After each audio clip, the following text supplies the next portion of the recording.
Okay, great. Ah, Barbara Streisand, she really does that song justice. A world of pure imagination. And so that's where we're going. And I want to just acknowledge that March is also Women's History Month.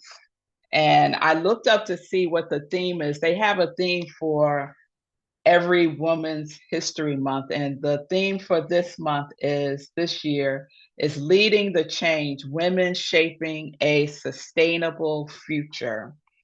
And so I love that because we're stepping into our new theme that's based on two powerful words that invite us to lead the change, that invites us to imagine a world that is sustainable, that is expansive. And so those two words that are grounding us this month is what if.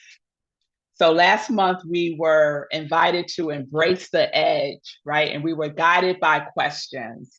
And so this month we are invited to use our imagination to contemplate the what if. So what if the imagination is not childish? I remember when I was a little girl, I would daydream. I would just be off in my own little world.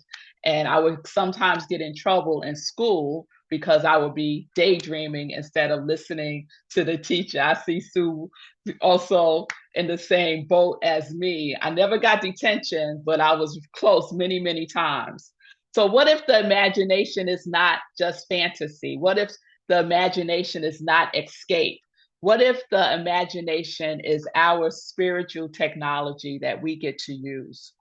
So this month we are leaning fully into imagination as the seed for transformation, as we dare to see the very, very best in ourselves and in one another, as we imagine a world that CSL, Global CSL vision is a world that works for everyone. I like to say a world that is rooted in the highest good for all.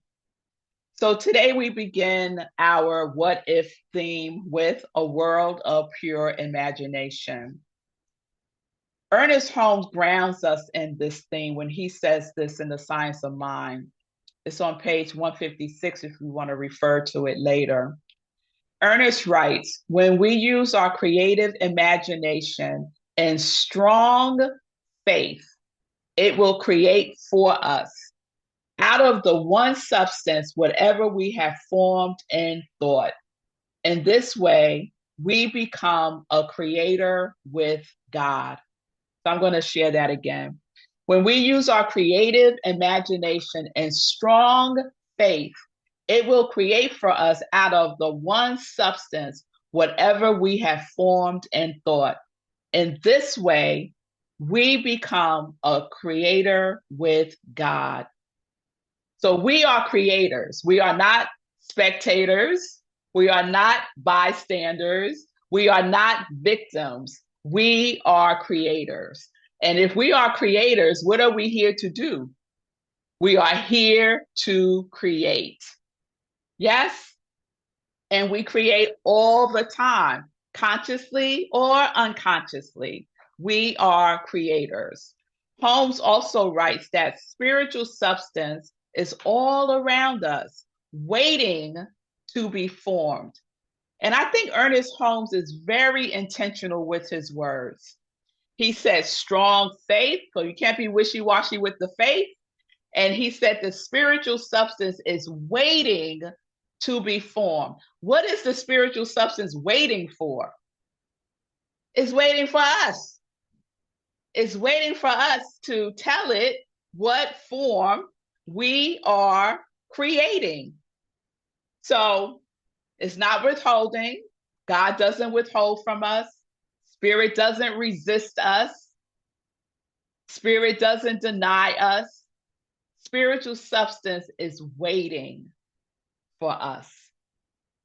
Holmes goes further and he writes, the divine urge within us is God's way of letting us know we should push forward and take that which is awaiting our demand. The divine urge within us is God's way of letting us know we should push forward and take that which is awaiting our demand. So the divine urge is that idea that you can't shake, that vision you keep seeing, that holy dissatisfaction with what is. Because I know I have some holy dissatisfaction with what is. So that divine urge, that push, that pull that you feel within yourself, some of us label it as anxiety. It's not anxiety, it's an invitation. It is something that is calling to you within you. So I'm in a writing group, and we just finished reading Mark Nepo's book, The Fifth Season. Highly recommend it, y'all. And Mark writes about yearning. And when I read the word, when I saw the word yearning in the book, it immediately made me think about the divine urge. And Mark writes this: a yearning we are born with, akin to that which makes a flower open as it reaches for the sun. Just imagine that, a flower opening as it reaches for the sun. That's the divine urge. That's the push forward.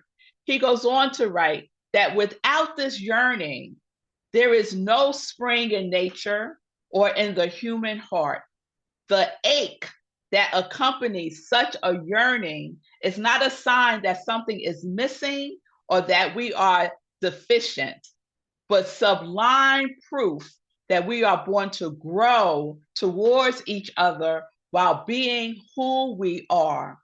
And though the flower never reaches the sun, it blossoms in its full beauty where it is.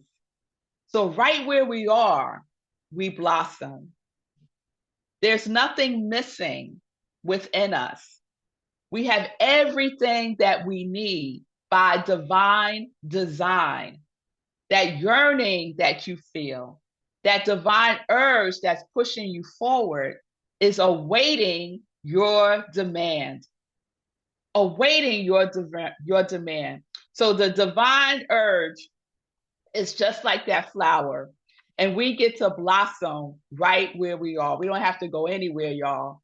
We can blossom right where we are because we are living in a time, again, marked by conflict, marked by disconnection, marked by this acceleration of technology that we can barely keep up with, that for many people is at the root of disconnection, of isolation.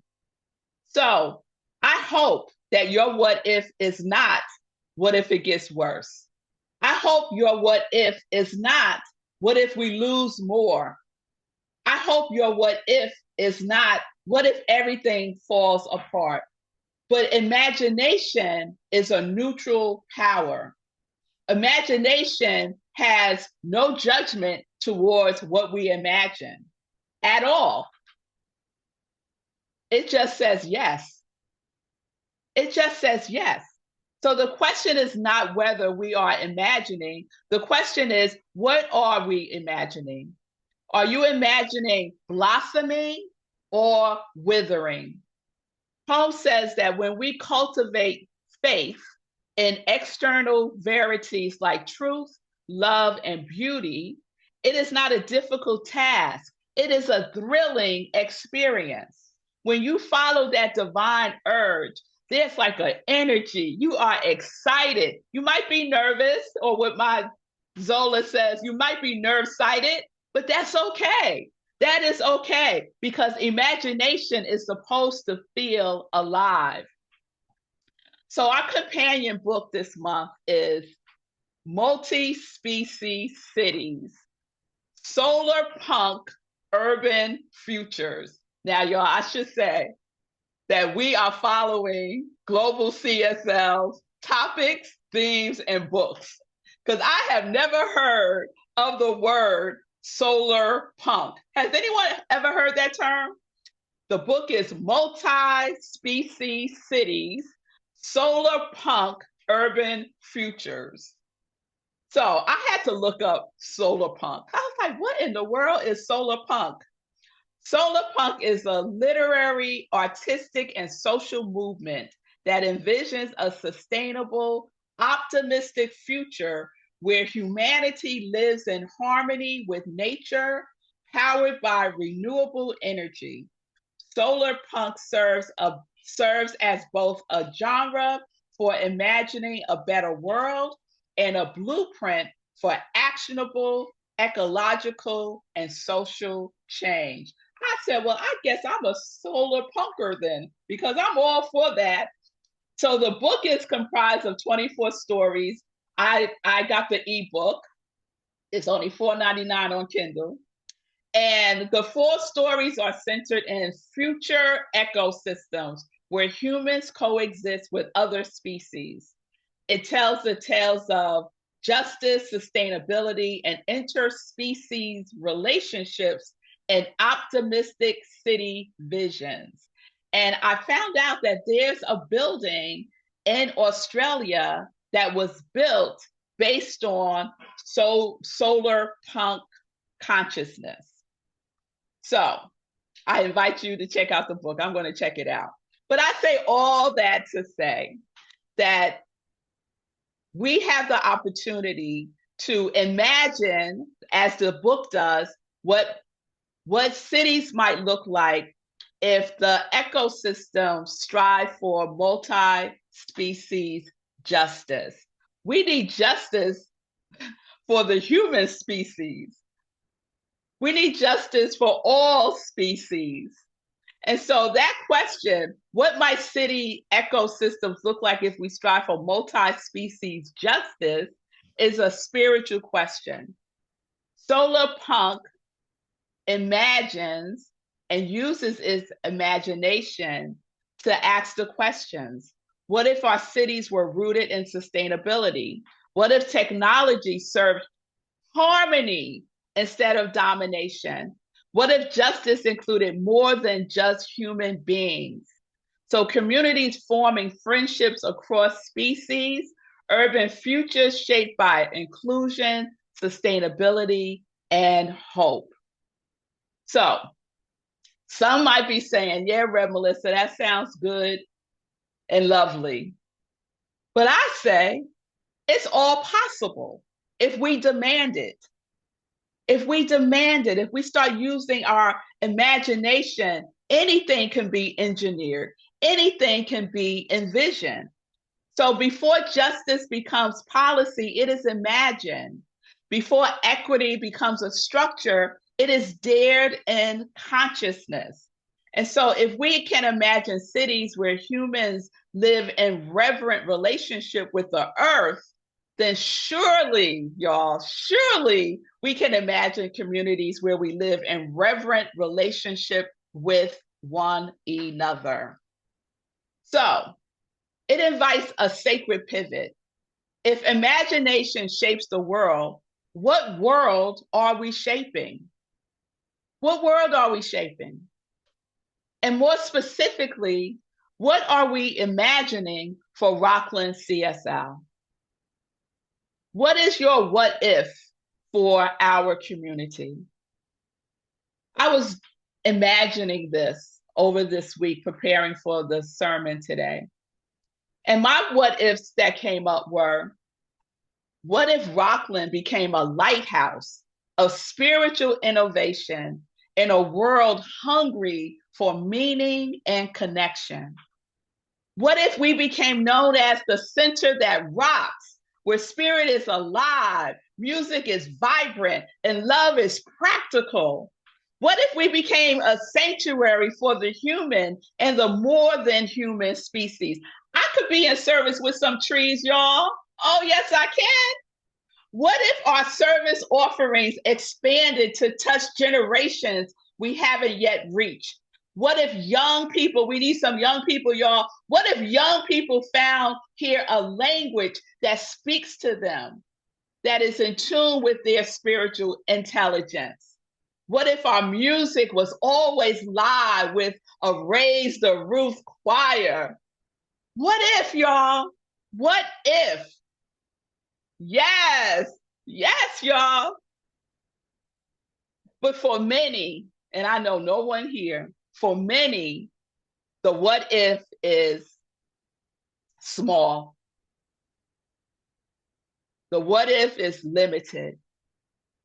The what if is based in the past, but we are being invited to say, what if we stop imagining what we are not?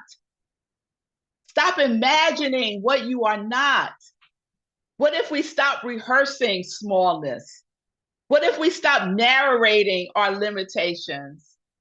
What if we stop defining ourselves by yesterday?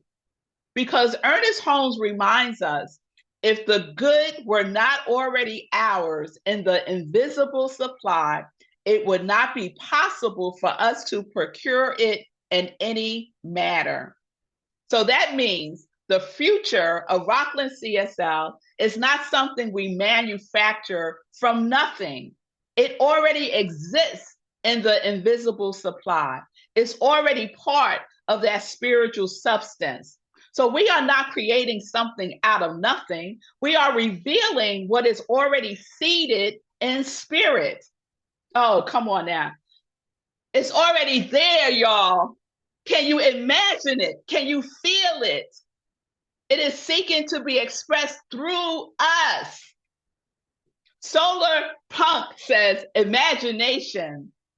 They are imagining cities of harmony. Science of Mind, our teaching says form it and form it through strong faith. Demand it. Both are telling us the future is first within. The future is first internal. So let me ask you, what if we truly, truly, truly believe we are creators? What if we really believe that? What if we really knew that? Imagine this with me, y'all. Just close your eyes for a moment. Take a breath. See Rockland CSL 5 years from now. See our space full, not just with bodies, but with presence. Hear the vibrant music. Feel the laughter. See the children asking questions about spirit. See partnerships in the wider community. See sustainability woven into our operations. See joy. See equity.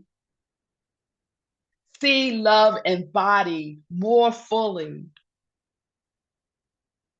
Just imagine that. What if we demanded that? It's not a wish. It's not a hope for. It is spiritual substance awaiting form through us. You can open your eyes. Did anyone imagine it? Yes, I see you, Christine. I see you, Sekou and Fee. I see you, Donna Marie. I see y'all.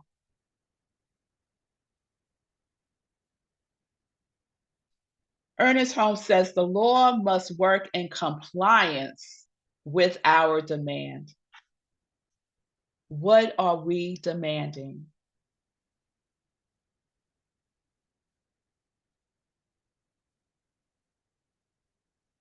Are we being compliant with the law? Are we demanding growth or are we demanding limitation? Have we bought into the narrative about how churches and centers are dissolving? Have we bought into that? I have to catch myself because I'm right there in the story. saying, oh, yeah, it's the end. We have to stop that conversation in our tracks.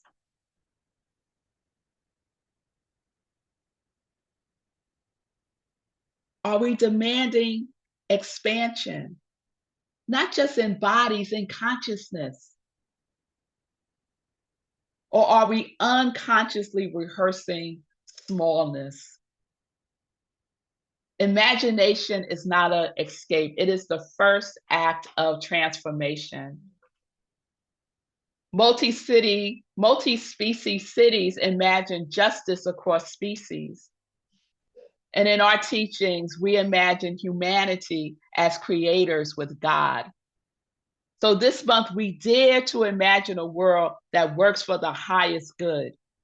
We dare to imagine a Rockland CSL that is magnificent in all ways, shapes, and form. And we get to begin right here with us. So remember, the divine urge within you is not random. It's not an accident. It is God pulling you forward through your consciousness. It is the yearning to blossom. And if the good were not already ours in the invisible supply, we would not imagine it. So what I know is that there is a collective consciousness that uses the imagination to amplify fear. There's major political and cultural movements that they don't just appear. It's not an all of a sudden thing. They were first imagined in consciousness. Then they were articulated. And then they were organized. And then they were implemented. Project 2025 didn't just happen out of nowhere, y'all. It was imagined, written, articulated, organized, and now it's being implemented. Are you willing to imagine and write and organize and articulate and implement Project Love? Are you willing to imagine a world that is led by Project Love? Oh, that makes me so excited, because the same law that responds to fear responds to faith. Remember, imagination is neutral.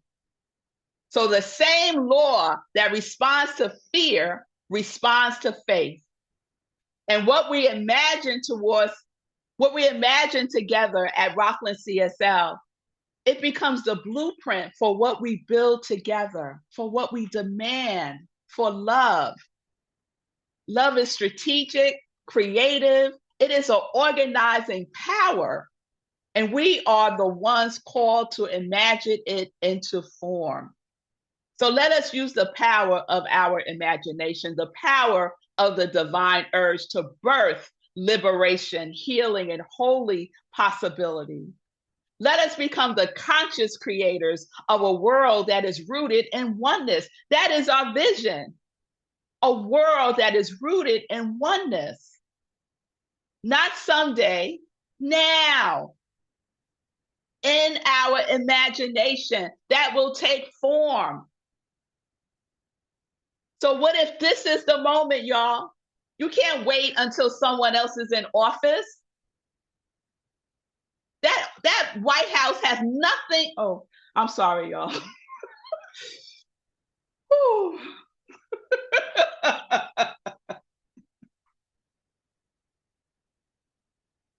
Our power is not there, y'all. Our power is within us. Yes? So what if this is the moment? What if we are the generation? What if Rockland CSL is positioned for more than what we have allowed ourselves to see? What if it's not a question of doubt? It is a doorway of faith, and not just any kind of faith, a strong faith, a faith of God. What if What if we are not waiting for permission? What if we are not waiting to be rescued? What if we realize that we are creators, that we are the ones that we have been waiting for? It's said so many times. But what if it's true? We are the center of love and joy. We are rooted in oneness. So here is your love work. This week, use your imagination and then write down your personal what if for Rockland CSL and email it to me by the end of the month. You got the whole month. This is March 1st. You got 30 days. Use your imagination and write down your personal what if for Rockland CSL. Be bold. Express what you are yearning for. Express what you want to see blossom in our community. Let your imagination reach for the sun. Imagine what if we, and you fill in the blank. What if I, and you fill in the blank. What if spirit through me, and you fill in the blank. Imagine if the we, the I, the us, imagine that we blossom right where we are. So I want to see who will do this. Who would imagine with me?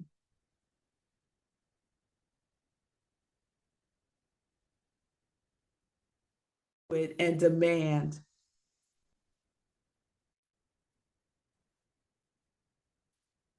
Who will show up? Who will have strong faith? We are all being called, y'all. We're all spiritual leaders. We all have what is necessary within us to create this world that works for the highest good of everyone. So let's take this into prayer. You could close your eyes if you choose to. Let's just take a breath and ground ourselves in this power, this spirit of oneness.